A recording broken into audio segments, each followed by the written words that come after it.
Every now and then you stumble across something that just makes you stop and say, wait, what? I saw this video from a host breaking down the last month in AI, and honestly, things have officially gotten weird.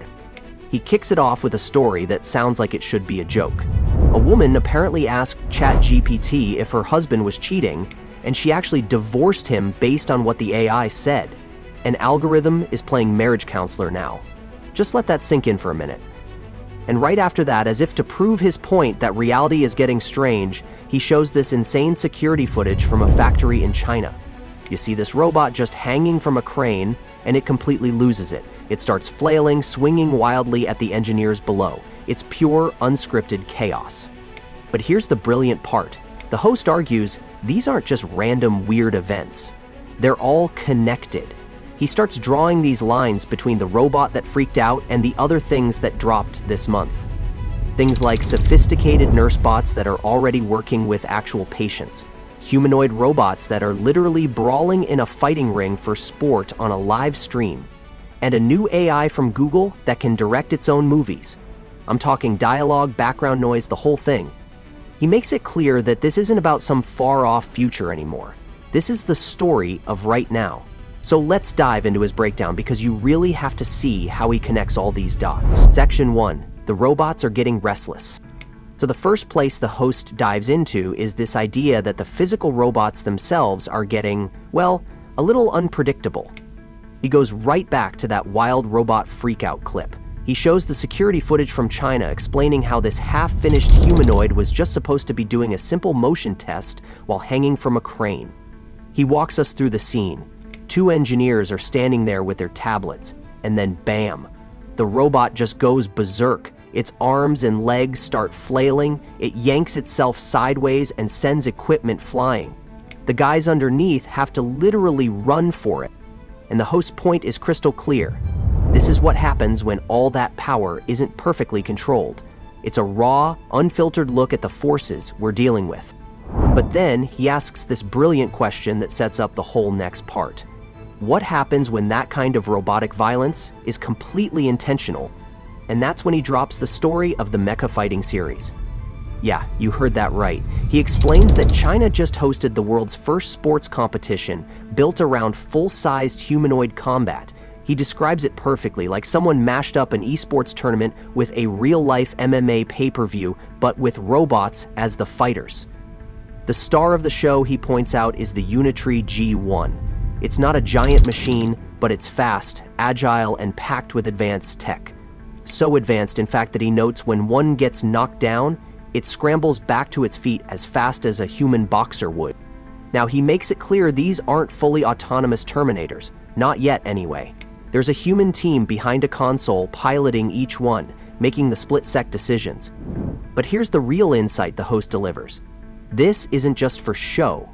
For the engineers and researchers, this fighting ring is a gold mine. It's the ultimate stress test for stability, battery life, and durability. He even shares this killer quote from an expert who says the same algorithm that handles a spinning back kick is what helps a warehouse bot recover from a pallet collision. It's trial by fire, live streamed for the world. And to wrap up the point, he says they're already teasing an even bigger event for December this time, with full-on giant mechs. So as the host puts it, this is just a checkpoint on the road to something much, much bigger. Section 2, the AI that cares, and it's not a gimmick. So after showing us these robots that are literally designed for combat, the host does this fantastic pivot. He basically says, okay, that's one extreme. Now let me show you the complete opposite robots that are learning to care. And his first example is a game changer. He introduces this thing called Neurobot. The host makes a huge deal about this, and for good reason. This isn't just some concept art or a slick animation. He explains that Neurobot is an AI power-powered nursing robot that is already working with real patients in a hospital over in Taiwan. He breaks down what it does, and it's seriously impressive. It keeps an eye on vital signs, helps patients move around, delivers their meals and medication, and even provides a bit of companionship. According to the host, the initial feedback is incredible. The human nurses love it because it handles all the repetitive stuff, which frees them up to focus on the more critical work. And the patients, they feel like they have someone constantly there for them. But then the host takes the idea a step further. He poses the question, what about care in our own homes? And that's when he brings up UBTE. Now this is a company he says is known for making these $100,000 industrial robots, but he reveals that they're about to drop a consumer version for $20,000. And before you think that price is insane, the host explains their target audience. Households taking care of aging family members, where the cost of full-time human help is just astronomical. The host then makes this brilliant connection to what Elon Musk has been promising with Tesla's Optimus robot, a similar price point and a similar timeline. So his point is, UBTech is trying to beat them to the punch. He argues that once we start having normal conversations about buying a robot nurse for our mom or dad, the whole game changes. The leap from the factory to our living rooms isn't just possible, it's happening right now. Section 3. The AI that thinks for itself. Okay, so the host has shown us robots that can fight and robots that can care. But this next part of his breakdown is where things get truly wild. He argues that the biggest, most fundamental shift isn't in the hardware at all. It's happening inside the AI's mind.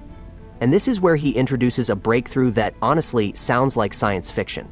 He starts talking about a new system from researchers at Tsinghua University called the Absolute Zero Reasoner, or AZR. He explains that almost every AI we use needs mountains of human-labeled data to learn how to do things. But this AZR system, it learns with absolutely nothing. Zero human data, zero examples. It literally teaches itself how to think. The way the host describes it is perfect. It's like the AI is playing a game with itself, but instead of chess, it's inventing its own logic puzzles, solving them, and then checking its own work. Through this endless loop of self-play, it teaches itself the principles of reasoning from the ground up. And the results, as the host shows, are staggering. This AI, trained only on problems it made up for itself, ended up crushing other top-tier models on complex math and coding tests, even outperforming them in math without ever seeing a single math problem during its training. So the host asks the million-dollar question: what happens when you give that kind of self-taught intelligence a job? The answer, he says, is OpenAI's new Codex agent. He explains that Codex is basically your own personal software developer that lives right inside ChatGPT. You connect it to your GitHub account, and you can just throw real engineering tasks at it. Fix this bug, write this new feature, clean up this code. And it just does it. It works autonomously in its own secure, sandboxed environment. The host points out that it's already hitting a 75% success rate on difficult software tasks in OpenAI's own benchmarks. So his big takeaway here is that we've crossed a major threshold. AI isn't just a tool that answers questions anymore, it's now becoming an autonomous agent that can learn on its own and perform highly skilled jobs. Section 4. The AI director takes the stage. The host saves the most cinematic reveal for last. He turns to Google, which he says just went full beast mode. He reminds us that AI video has always been impressive but weirdly silent. It was like watching a movie with the sound off. And then, he says, Google just changed the game with its new model, V3. The mind-blowing part isn't just that it makes better video, it's that it generates synchronized audio at the same time. He explains this means footsteps, background noise, and even bits of dialogue are created by the AI to match the video. It's a monumental leap. He points out that this isn't just a demo, it plugs into a new workspace called Flow, making it a real tool for creators. All of this is powered by Google's new Gemini Ultra subscription, which also includes a deep think mode where the AI double-checks its work. The host's final point is this: Google is resetting its entire ecosystem. They are building a complete pipeline, from their own computer chips to the final creative product on your screen, with a powerful AI driving every single step. So let's just recap the journey this host took us on. In 1 month, he showed us robots learning to brawl, AI nurses caring for the sick, an AI that can teach itself to reason, and another that can become a creative director. The host's final message is powerful. The era of AI as a simple assistant is over. We're in the age of the AI agent, a capable partner stepping directly into complex human roles. The shock isn't that this future is coming, it's that it's already here. So what do you think was the most stunning development from all of this?